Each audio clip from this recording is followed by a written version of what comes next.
کہتے ہیں ایک بار شیخ جنید بغدادی سفر کے ارادے سے بغداد روانہ ہوئے۔ حضرت شیخ کے کچھ مرید ساتھ تھے۔ شیخ نے مریدوں سے پوچھا، تم لوگوں کو بہلول کا حال معلوم ہے؟ لوگوں نے کہا، حضرت وہ تو ایک دیوانہ ہے، آپ اس سے مل کر کیا کریں گے؟ شیخ نے جواب دیا، ذرا بہلول کو تلاش کرو، مجھے اس سے کام ہے۔ مریدوں نے شیخ کے حکم کی تعمیل اپنے لیے سعادت سمجھی۔ بڑی جستجو کے بعد ایک صحرا میں بہلول کو ڈھونڈا اور شیخ کو اپنے ساتھ لے کر وہاں پہنچے۔ شیخ بہلول کے سامنے گئے تو دیکھا کہ بہلول سر کے نیچے ایک اینٹ رکھے ہوئے دراز ہیں۔ شیخ نے سلام کیا تو بہلول نے جواب دے کر پوچھا، تم کون ہو؟ کہا، میں جنید بغدادی ہوں۔ تو اے ابو القاسم، تم ہی وہ شیخ بغدادی ہو جو لوگوں کو بزرگوں کی باتیں سکھاتے ہو؟ جی ہاں، کوشش تو کرتا ہوں۔ اچھا، تو تم اپنے کھانے کا طریقہ تو جانتے ہی ہوں گے؟ کیوں نہیں، بسم اللہ پڑھتا ہوں اور اپنے سامنے کی چیز کھاتا ہوں، چھوٹا نوالا بناتا ہوں، آہستہ چباتا ہوں، دوسروں کے نوالے کو نظر نہیں رکھتا اور کھانا کھاتے وقت اللہ کی یاد سے غافل نہیں ہوتا۔ پھر دوبارہ کہا، جو لقمہ بھی کھاتا ہوں الحمدللہ کہتا ہوں، کھانا شروع کرنے سے پہلے ہاتھ دھوتا ہوں اور فارغ ہونے کے بعد بھی ہاتھ دھوتا ہوں۔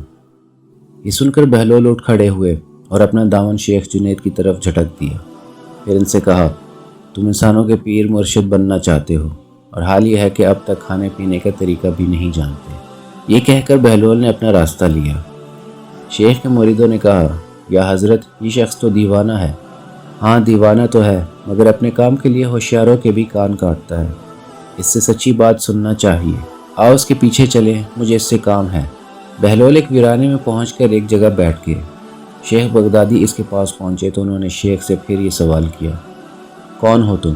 میں ہوں بغدادی شیخ جو کھانے کھانے کا طریقہ نہیں جانتا۔ بہلول نے کہا، خیر تم کھانا کھانے کے آداب سے ناواقف ہو تو گفتگو کا طریقہ جانتے ہی ہوگے۔ شیخ نے جواب دیا، جی ہاں جانتا ہوں۔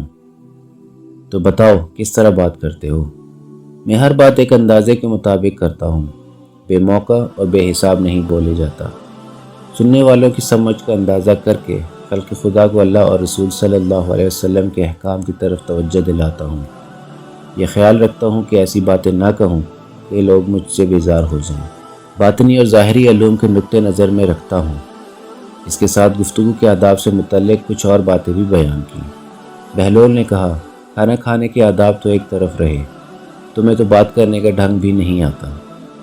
پھر شیخ سے منہ پھیرا اور ایک طرف چل دیے۔ مریدوں سے خاموش نہ رہا گیا۔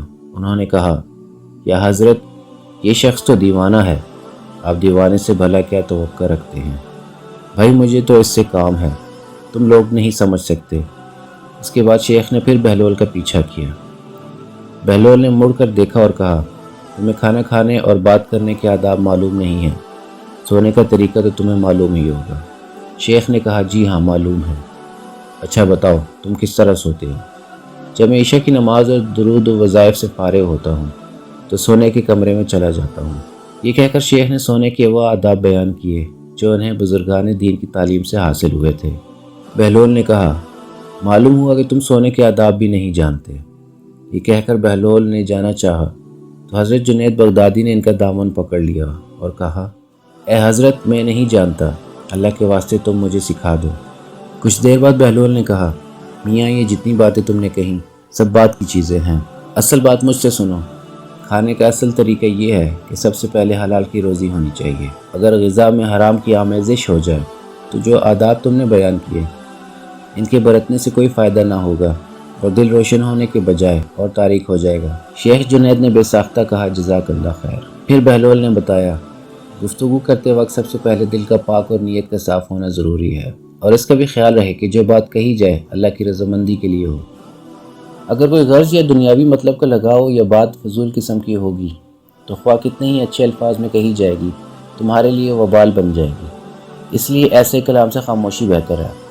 پھر سونے کے متعلق بتایا، اسی طرح سونے سے متعلق جو کچھ تم نے کہا وہ بھی اصل مقصود نہیں ہے۔ اصل بات یہ ہے کہ جب تم سونے لگو تو تمہارا دل بغض، کینہ اور حسد سے خالی ہو، تمہارے دل میں دنیا اور مال دنیا کی محبت نہ ہو، اور نیند آنے تک اللہ کے ذکر میں مشغول رہو۔ بہلول کی بات ختم ہوتے ہی حضرت جنید بغدادی نے ان کے ہاتھوں کو بوسہ دیا اور ان کے لیے دعا کی۔ شیخ جنید کے مرید یہ منظر دیکھ کر حیران رہ گئے۔ انہیں اپنی غلطی کا احساس ہوا اور یہ بات ان کی سمجھ میں آ گئی کہ ہر شخص کو چاہیے کہ وہ جو بات نہ جانتا ہو اسے سیکھنے میں ذرا بھی نہ شرمائے۔ حضرت جنید اور بہلول کے اس واقعے سے سب سے بڑا سبق یہی حاصل ہوتا ہے کہ کچھ نہ جاننے پر بھی دل میں یہ جاننا کہ ہم سب کچھ جانتے ہیں بہت نقصان پہنچانے والی بات ہے۔ اس سے اصلاح اور ترقی کے راستے بند ہو جاتے ہیں اور انسان گمراہی میں پھنسا رہ جاتا ہے۔ امید کرتے ہیں کہ آپ کو یہ ویڈیو پسند آئی ہوگی۔ اگر پسند آئی ہے تو اس کو لائک اور شیئر کر دیں، اور اگر آپ ہمارے چینل پر نئے ہیں تو نیچے دیے گئے سبسکرائب بٹن کو دبا دیں اور ساتھ میں گھنٹی کو بھی بجا دیں تاکہ ایسی ویڈیو آپ تک پہنچ سکیں۔